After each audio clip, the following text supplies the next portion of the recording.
So, my guest today, she's acted in one of Britain's most iconic TV shows. She played the role of Ace, the seventh Doctor's companion in the TV series Doctor Who.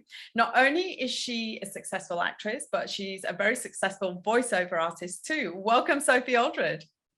Thank you so much, Samina. Thanks for that big build up. That was great. You deserve it, Sophie. Listen, I'm so excited to have you on the show today, and in particular to learn about your acting career, but not only that, but about your time on Doctor Who, because I'm such a huge fan, just like millions of people around the world. However, before we get onto your time at Doctor Who, let's start at the beginning, because a lot of people who are joining us today will be wanting to be an actor like you. So where did it all start for you, and how did you get into acting? Well, for me, it was something, I think I was probably born with it. I don't know why. None of my family are in the business at all. But my mum tells me that when I was about 5 or so, I used to make up my own plays, star in them, boss the neighborhood children around, wore costume. And we have pictures actually. And I'm obviously so into the role. I also thought I was several people, different people in my childhood. So there was a Wimbledon tennis star that you had to call me Richie, and you had to call me Scott Tracy from Thunderbirds. So really it all started there. And then at school, I did a lot of acting. I joined drama clubs. I just did whatever I could. And then I had singing lessons from the age of 15 when my vocal cords were sort of settled enough, because it's important, folks, not to have your voice trained too early, because obviously your vocal cords are really delicate and important to keep safe. So I had vocal training. I always did speech and drama grades. People will be familiar with the Lambda grades. I did those grade exams for speech and drama. So yes, it was always there. I was always in the world of acting in plays in Well, some form or other. sounds really interesting. It seems like it was just that world of creativity and make believe was just there for you, which it is for a lot of children, but for you it was that one step further. So when you got all your training out of the way, what was the next step? Like, was it auditions? Was it getting an agent? I mean, how did you land your first TV show? Well, first of all, I did try to get into drama school. I was 17 though. I was 17 when I left school, and all of them just said, "You're too young. Go away and get some life experience." I mean, I looked about 12 when I was 17.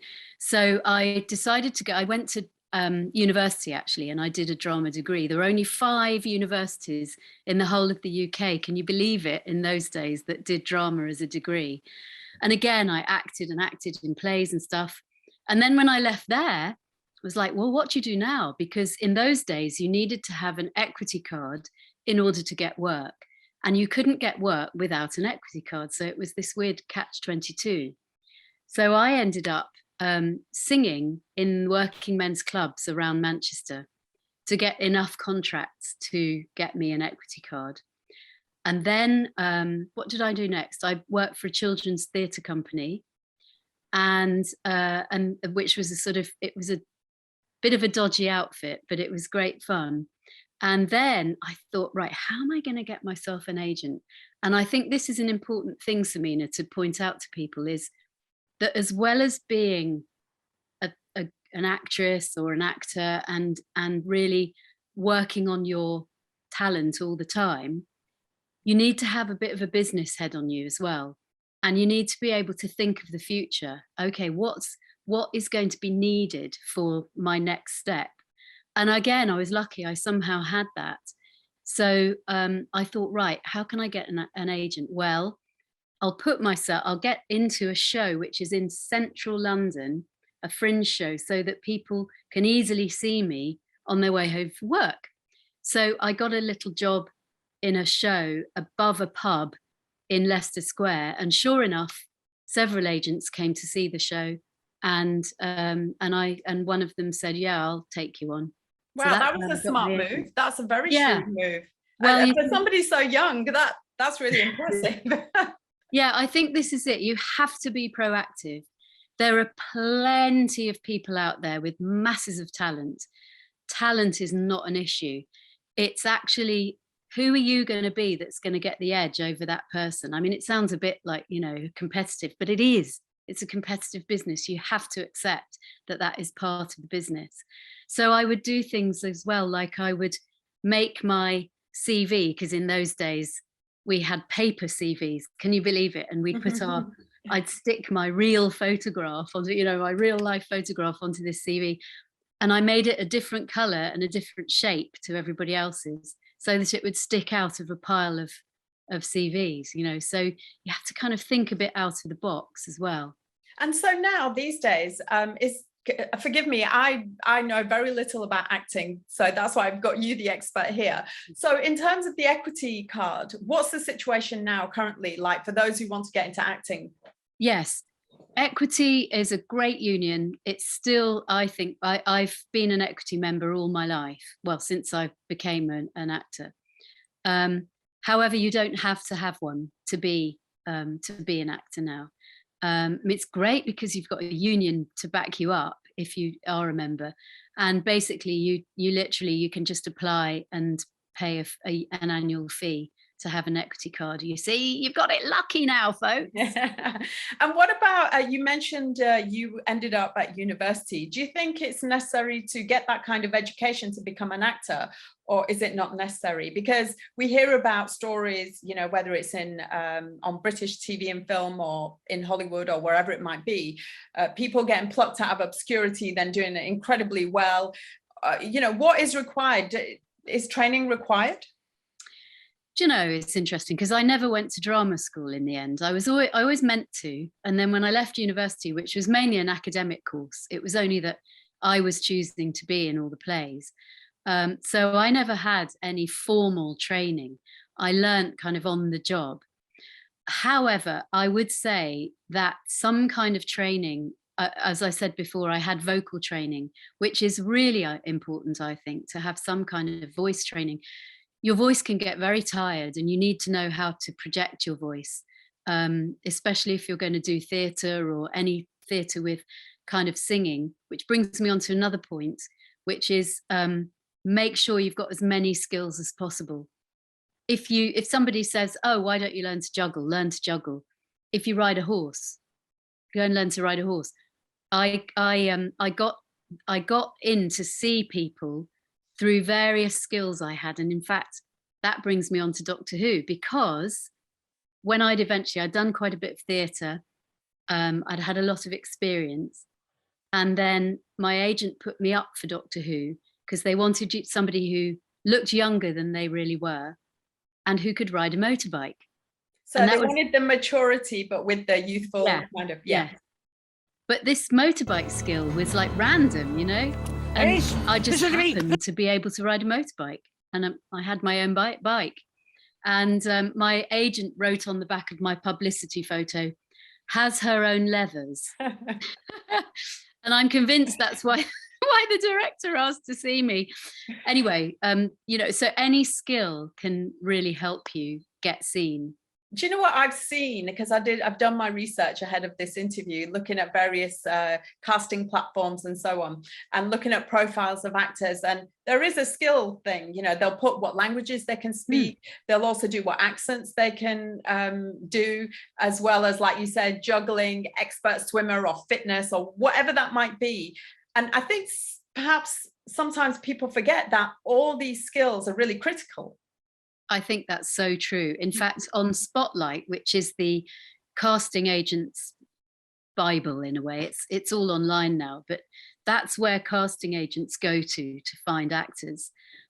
There's a big section there which is skills, and you tick all these boxes. And of course, it might be that somebody's looking for somebody who is an expert flower arranger or something, it can be really obscure, right? Yeah, it can be as random as that. So whatever skill you have, you can put it to good use. Yeah, definitely. So tell me now, what does it take to become an actor? We've talked about possible training, skills, But who were you being in order to get that role on Doctor Who? Because Doctor Who is iconic. It was and still is a huge show. So to land a role in that, you've got to have stood out, apart from the leathers. Yes, well, I think that was part of it, and then also I was really good at sight reading and quickly getting one of the sides, which is what the piece of paper that you get with the audition piece on is. Nowadays you self-tape, and so it's a bit more tricky to stand out, because of course what you do in person is that you're polite, you're confident, work on your confidence as well. I've always I wasn't confident, but it was something that I took on to be confident. Even what was going on inside, you know, the nerves and all that, yeah, that will all go on, still does. Nothing's changed there. But who I can create myself to be is somebody with confidence, really listening as well. That's a really important skill, because if somebody is saying to you, this is what happened to me, could you do it again? But this time, could you do it with a bit more something, whatever that is, sass, or although that wasn't the word in those days. But so you listen and you take on that direction, because some people can read a script and then they'll read it again exactly the same. No, give them something different, give them variety. Sometimes people in an audition, they don't even know what they're looking for, you know. So if you give them a variety of things to work on, then they can see that you are versatile. So yeah, that's great advice. And what about you know, you talked about sight reading and scripts and stuff. Is it necessary to have a great memory, or is that something you can build up? Because, you know, some people complain, oh my goodness, you know, quite often to me, because obviously I work on screen as well from time to time, but not as an actress, but doing TV presenting, fronting documentaries. And sometimes when there's some factual information, I memorized a lot and I find it quite easy, but not everybody's going to find that easy. No, it is very good to work on your memory. I've done a lot of presenting myself, and it is very important to be able to take in information quickly and be able to deliver it.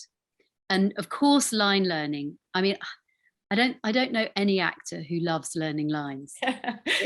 I find it incredibly difficult. I used to find it really easy. Now I find it really hard. So you need to be prepared to put the work in. Something I think that to bear in mind as well is that acting is hard work and it's often very boring.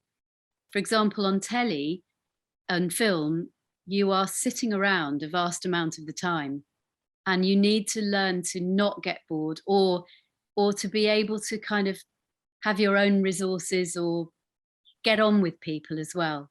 Because the worst thing is if you're sitting there and you're not really engaging with the other people. So yeah, get on with people, but not over familiar, you know. Polite, respectful, but friendly, right? Yeah, exactly. So you've talked about a couple of the challenges. That was one of the questions I was going to ask you. Like, what's the biggest challenge? Is that something you've already told us, or is there something else that's the bigger challenge? I think the biggest challenge possibly is, learning lines. In the theatre, I would say the biggest challenge, if you're in a long run of something, is keeping something fresh, because basically you're doing 8 shows a week, exactly the same thing every time. So after the first few weeks of excitement and the first night and all that, and then all your friends have come and all your families come, it's not like doing a school play where you've got 3 or 4 performances, or even at university, you know, you've got, or college, you've got a few performances. If you're looking at doing a 3, 6 month, year-long run of something, yeah, that's great, but you have to use your own resources to come to that fresh every night. And I find that challenging. Yeah. And what I've already said as well about TV and film is it's often uncomfortable. You're often wearing a costume that's really uncomfortable, or something that you don't really like. You might be playing a character who you don't like either. You've got to fall in love with your character. That's another thing. That's interesting. Find something, even when you're playing a disgusting character, you've got to find for yourself something that you love about playing that character. Something you can get connected in order to deliver. So Yeah. let's talk about your time on Doctor Who quickly. Yeah. It's so exciting. So how was it? Time traveling and fighting Daleks and goodness knows what else. Hard work, very cold a lot of the time, or very hot, mostly uncomfortable, and the best fun. It was amazing. I was very fortunate in having Sylvester McCoy as my doctor. We still get on. He's one of my very best friends. Was that an immediate thing, or did you build that rapport? Yeah, it was really immediate, actually. He's got a daft sense of humor. He's an extremely fascinating guy. He's eccentric, and he's curious about the world, and I loved that about him. I learned such a lot from him. He says we get on so well because I laugh at all his jokes. There you go. It helps, doesn't it? But yeah, it's really fantastic, and we did get on really well. I mean, you know, there were hard times, and but somehow, because there were the two of us, we would always, what we wanted to create as well was a almost like a party atmosphere on set, so that everybody felt welcomed and included. Because some shows you can go on which have been running for a long time, you just go in and do your bit, and you don't really talk to any of the other actors. We wanted to really make sure everybody felt really at home and welcome. I think that's really important, because working in TV as well, and I don't mean to make anybody wrong in what I'm about to say, but it's pure observation and experience.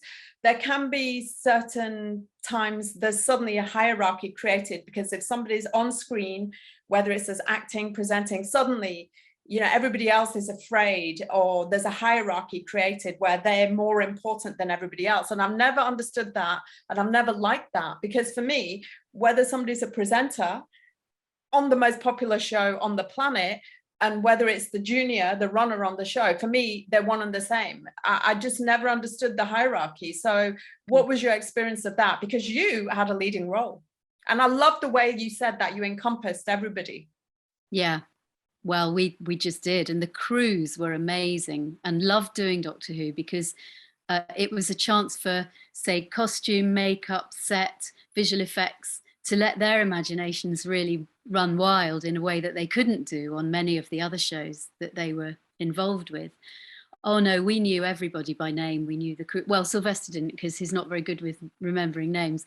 But you know, I just became very good friends. In fact, one of my great friends now was working on visual effects. He'd just joined the visual effects department in those days. We tried to have as much of a laugh with everybody included as possible. No, it sounds amazing time, really. And it's great to get a little insight into the behind the scenes. On TV, people see like the action and the glamour, and it's amazing. But behind the scenes, you've just given us a little dip, like it's hard work. It's really hard work. It's so unglamorous, you wouldn't believe. I was filming something last October, and I hadn't done TV work for quite a while. And I was standing in a freezing cold cave with this water dripping down, with I was like shivering like this, and I just stood back. The crew were setting up the shot and everything, and I was just standing there going, I love this. Yeah. This is great. It's not for everybody, I have to say. This is it. You feel lucky if you're really passionate about what you do. So listen, for all those starting out, whatever age that might be, because acting doesn't necessarily have to be for the young, it can be for anybody at any age. What can you tell them about networking, about getting auditions and finding work? I would say you need to go out and do it. Don't expect it to come to you. And then another thing, Samina, I was going to say, if you're going into this world because you want to be famous, forget it. Very few people who make it. For the most time, you'll be out of work. I mean, you know, I don't want to put a damper on it, but, you know, really. So make sure you've got backup skills as well, because really you are in work. I can't remember what the percentage is, but any number of equity actors at the same time, there's a tiny percentage who are actually working. Yeah, it's a very competitive field, and I'm glad you brought that up, because that could be really disheartening if you go into thinking I'm going to make it straight away. That's not necessarily the case. You've got to put the work in and get connected with people, right? Yes, absolutely. And the how networking, would people get connected? Like, how do you network if you want to get into acting? How does that work? I think you online at the moment, you know, there are plenty of workshops, there are plenty of places where you can go and find out about workshops as well. Just go and do lots of workshops, go and meet as many people as you can, go to shows, go to theatre, work out what it is that you want to do, and whether you really want to do it, you know, whether it really is going to be for you, or whether you've got this sort of illusion of what it is going to be like. And also, I'd just like to add to that, whilst doing my research, I came across a lot of groups on Facebook, acting groups, and there were also a filmmakers group where youngsters or anybody who wants to get in acting can go and join and offer yourself up to get involved in their productions, because a lot of them who work on short films are looking for actors. So absolutely, film schools as well. And another thing I was going to say is consider making your own work. So starting your own little company, filming yourself doing stuff, and putting it on YouTube, putting it on social media. Yeah, I was watching a show on, I think it was Netflix, and I forget the name of the actress now, so forgive me. But when I always research people, I'm always interested what people's stories are. And when I read up about her, what she did was she began writing her own short film scripts and she connected with somebody else who directed them, you know, at a very young age. So they were both like students, or they met in some networking thing. And they just built up this rapport and built up. And she was always the lead in the films. And as they began to build up what they were doing, they wrote a feature series, and it got commissioned by Netflix, and she became a very well-known actress after that. And I thought, wow, she's created that for herself. That's awesome. That's amazing. Yeah. And I would say it's not going to happen all the time, but, you know, really go for it. And do what you probably will know what to do next if you just listen to yourself as well. And I can't stress enough, you need to be proactive. You can't sit there and expect it all to come to you. Even like, I mean, I've been with my agent now for a few years, my acting agent. I don't expect her to get work for me. I get the work. She does the negotiating mostly. Very occasionally there'll be a job where she will have put me up for something and I'll get it. But most of it is coming from me, from the people I meet and the emails I send and the people I know. So that brings me to ask you then, is it necessary to have an agent? I think it is. It's really good to have an agent because they're representing you. They're a good buffer as well. They can do your negotiating for you. I mean, I'm pretty good at negotiating. I know how much I'm worth now over the years, but when you're just starting out, you have no idea what to charge. It is good to have somebody who's got your back and you can talk to as well. You can create your career with your agent as well, because they'll be interested. Don't just go with the first person either. They should. Sorry, go ahead. Yeah, they should be really working with you as well, because anyone can take somebody on and then just have them on their books and not do anything. And how do you get an agent, and how do you go about? Look out online for showcases. People still do showcases where you can go along, you can do an audition, you can send your reel in to people, you can, but really get in a show, invite the agents, that sort of thing. So essentially it's about showcasing yourself to make yourself more visible, that the more people that see you, it increases the probability of you getting to that next step. Yes. And for the young people here, then actually that's where acting school comes in, drama school, because then you can, in your third year, start inviting casting people and agents to shows. So that's a good reason to go and get some training as well. Now, you're also a successful voiceover artist. Now, is that something that all actors can become, or indeed, is it a pathway into acting? I would say it's a real separate skill, actually. Some people have it, some people don't. For example, I mean, Sylvester, he always says to me, he's no good at sight reading. Quite a lot of actors are dyslexic. You have to be good at reading, because often you're given a script and you literally have 60 seconds to look it through, and then you are presenting it, you know, you're reading it. If it's a commercial voiceover, then you'll need to know how long 60 seconds is, 30. I mean, they edit it obviously, but it's really good. You can practice as well. Get a magazine or get a book and just read out loud. You've got to know what you're doing. Yeah, I think that's great advice. Reading out loud, when I have to learn scripts, when I read them out loud, I find that it sinks in quicker and I can then totally memorize everything. But if I just read it in my head, somehow it doesn't seem to work. Now, that's for me. I don't know if that would work for everybody, but that really resonated with me when you said, like, read it out loud. Yes. Yeah, because it kind of, it just reinforces those words over and over in your brain, and you just get it. Yes. I used to read out loud to my younger brother when I was growing up, and that's where it comes from, I'm quite sure. And I used to do all the voices and all the accents and things like that, and now I'm making a living out of it. Well, I would say, yeah, I'm not quite making a living out of it. So don't expect, again, to earn masses of money, because the jobs are few and far between. So again, have other skills to back you up. So, Sophie, it's been fascinating speaking to you. But before we wrap up, is there one piece of advice like you would like to give to everyone joining us today? Know yourself, trust yourself, go for it. Oh, brilliant. Sophie, honestly, I wish I had more time. I could just chat to you for ages and ages about your career.